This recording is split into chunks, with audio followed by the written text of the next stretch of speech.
Working at the animal shelter helped me to see myself. Hi friends, welcome to another video. If you are new here, I'm Emily, otherwise known as Shamanism. You can call me anything, just don't call me late for dinner. It's a pleasure to have you. I'm a musician, a vibrational healer, an author, a gardener, a comedian, and a great many other things. So it's a pleasure to have you here. Thank you for joining us. And if you're coming back, thank you for being here again. I thought it was important to talk about my time at the animal shelter a little bit here today. You guys may or may not know, I volunteer about once a week at an animal shelter. And there are two big reasons, besides the obvious, that a shelter implies that the animal at said shelter was under some kind of abuse before arriving there, or they were a stray. They either were a stray, or they never had a home, or they got free from someone, or something like this.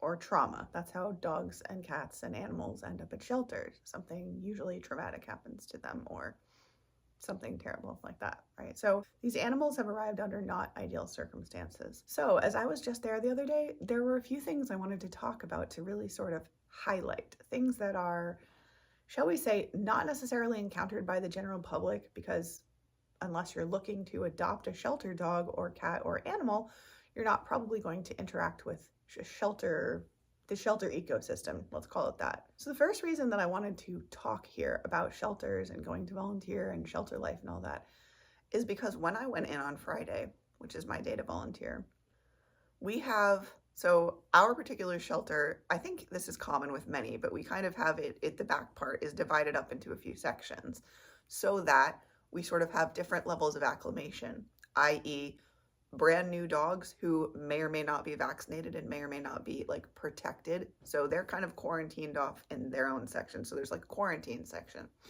Then there's the middle section, which is like the dogs that are available for adoption. And those are like, I don't want to call them core because all dogs are important. And of course our aim is to get them all adopted out. That's the point. However, the dogs in the middle section are like, they're the ones that have somewhat transitioned to being at the shelter. They're not constantly barking and crying sometimes, although not always. And they're the ones that, for the most part, are adoption ready. I only put that in quotes because, for example, I've seen some dogs in there that were definitely not ready. So presumably we use it sometimes when we have some overflowing dogs that aren't necessarily ready yet. But it's kind of, the middle section is kind of like the not safer zone. None of the sections are dangerous. I don't want to paint it like that. It's just that we have a section for like the potentially sick animals stay in the quarantine zone, or ones that we don't know yet. They don't have their vaccines. The middle is the visitable animals. And then the right-hand side, I don't actually really know. I think they're maybe fresher, even the freshest intakes or something like that are on the right. So the point of me telling you that is that when I went in to volunteer, I'm adjusted to this to some degree, as much as anyone can become adjusted to the idea of really upset, distressed animal sounds while you're working, or, well, not working, while you're volunteering, while you're doing anything, is very, very difficult, I find, on the psyche, because honestly, what it reminded me was like an internment camp or something like that. I don't want to make this seem light because it was kind of horrific. That's why I'm here talking about it. So the two main reasons were these two particular dogs that are at the shelter right now. One is, I believe, a black lab. So he's a chunky boy. He's a big boy in the most lovely way. He has really big paws and a really big face and that typical cute kind of lab ears. He's absolutely adorable. He just looks like the biggest lovable giant. And the reason that I'm telling you about him is because, one, he's at the shelter, and my first thought is, how did you get here and why? Then I read his card, which said he was a stray, which made me really sad because he seems like a really good boy. And the other reason was that him and the dog next to him, and this leads into the other part I'll talk about in a second, were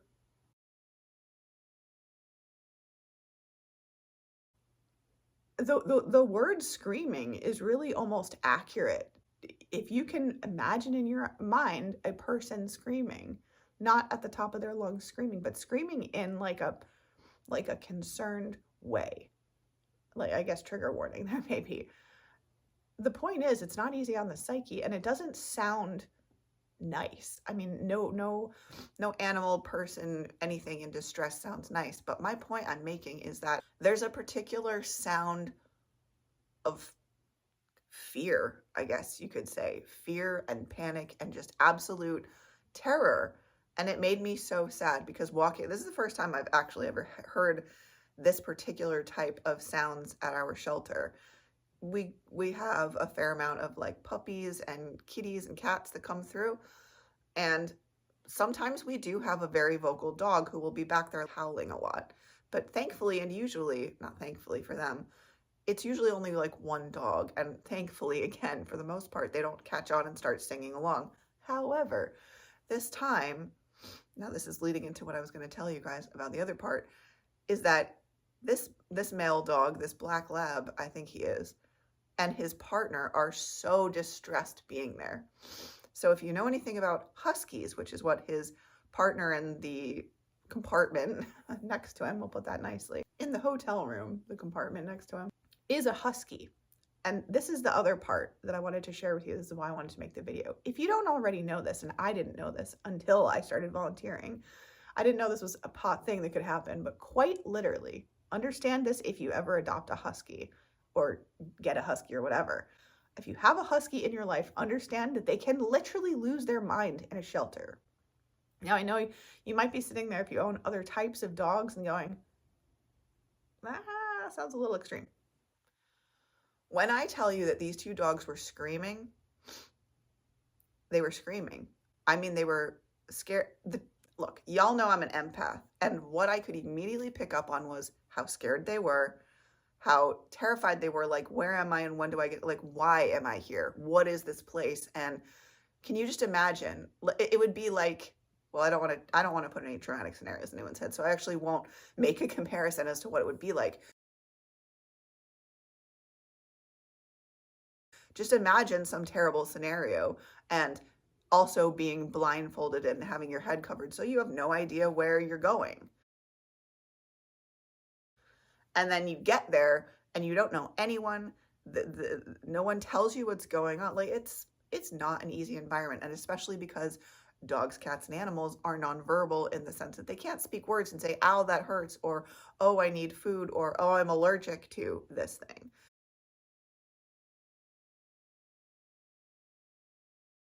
So my message of sorts was that if you have an animal, please take care of that animal. That's part one. And the other one is that if you're at shelters, to just really love on the animals, because the level of terror that I witnessed and listened to from the two of these dogs, this beautiful, like in the right home, he will absolutely be the most instantaneous, beautiful dog. Like I think when he gets to a home, he will just mellow out and become the best, like couch dog, bed dog, get your newspaper for you and bring your slippers, classic like dog.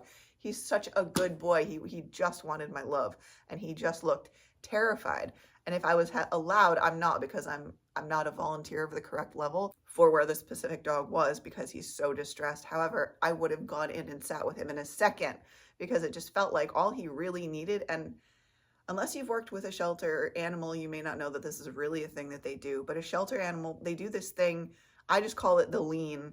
But when they really need love, some of them will do this thing where they just put their head, or they put their shoulder or their back or their whatever, and they'll just lean into you for that reassurance. And I felt like if I'd have gone in there and been able to just give this big guy a hug and just kind of that compression against me, he would have calmed down so much. I wasn't allowed, so I didn't.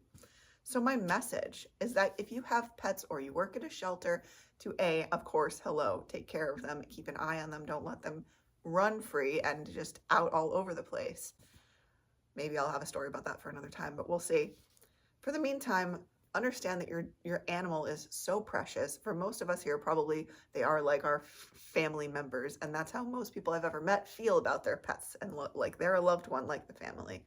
So take care of them. And I also, as always, when I do these shelter videos, I invite you to go volunteer, because the littlest bits of love and care and tenderness towards these dogs goes the longest way. And like I've said before too, even if you're doing what I do and you sweep and clean floors and you're not necessarily interacting with the dogs all or any of the time, you are still helping, because those people like the vets, the ones that are really helping the dogs internally and get adopted and all of that, you're helping them to be able to do what they can do best. So just think of yourself as a part of that cog in the beautiful machine that helps animals. And I really do encourage you, if you feel like you can handle it, to go and volunteer, because for me, it is honestly the highlight of my week, and it is one of the only times I get to give out and give back to the world, as weird as that may sound. So I encourage you to volunteer. The one thing I want to add about Huskies is that if you do choose to adopt one or get one, understand that they can quite literally lose their minds in a shelter. They go crazy because Huskies are as close as we get to wolves. Wolves are wild animals. They're not meant to be in captivity. And to watch dogs deteriorate in that way is the saddest thing that I've seen in a long time. So I invite you to please, if you get a husky, have a husky, please take care of that husky, because huskies, in other words, don't allow them to end up in a shelter, because it's just the saddest thing. Sometimes these are, and we don't like to think about this in the world of shelters, however, it's a reality for some of us in some places, not me specifically, thankfully. However, euthanasia, and if the dog isn't able to be adopted after a point, some of these shelters will euthanize the dog. And if it's something like this with the husky, where he isn't, but he could lose his mind because he is just constantly upset and in terror and fear, like, where am I? And it's so unnatural for them to be out of the wild. So I wanted to just add that if you get the chance to adopt a husky as well, and you have the energy and to be able to have a place where they can run around and be free and happy, please adopt them, because they do not last long in shelters. So with love, I offer you that piece of information, which I didn't even know about huskies. I didn't know it was possible for dogs and animals to truly lose their minds. So understand that huskies have the potential to actually truly go crazy in a shelter, and it's extremely sad. So barring those two fellows, and I pray that they get adopted out, and if not, the one I will be attempting to adopt, because he is a beautiful boy. They're both beautiful. I have a soft spot for labs, so we'll see. Stay tuned. If you know anyone who needs to hear any part of this video, please do share it with them. Subscribe, as that really helps me to get the messages out there to those folks like you, lovely people who need to hear them. And last but not least, if you would like either a $10 intuitive yes or no reading from me, or you would like health coaching, please reach out at this email address, where it would be my pleasure to serve you in any way that I can. Have a beautiful and a blessed rest of your day or night whenever you're seeing this, and I will see you, beautiful cats, in the next one. And thanks for listening. Namaste, much love, and stay healthy. Bye.